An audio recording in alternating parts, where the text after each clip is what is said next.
ही पहा आमच्या घरची हिरवीगार ताजी भाजी। आज आम्ही पालेभाजी बनवणार आहोत।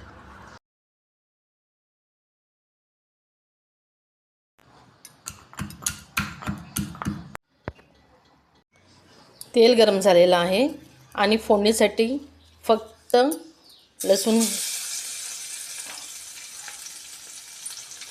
जिरे आणि राई,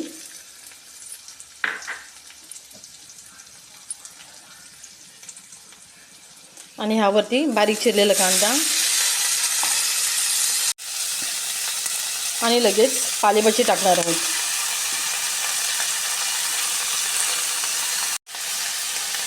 मुगाची डाळ पाण्यात भिजत घातली होती, ती मिक्स करणार आहोत।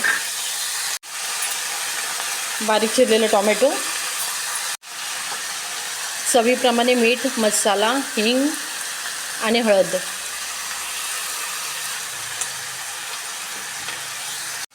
हे पहा, प्लेटवर पाणी ठेवून मीडियम गॅसवरती ठेवा।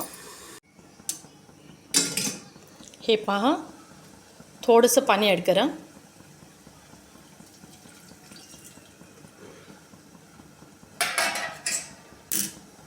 जर तुम्हाला मुगाची डाळ पालेभाजीमध्ये आवडत नसेल तर तुम्ही स्किप करू शकता आणि फक्त पालेभाजी बनवू शकता।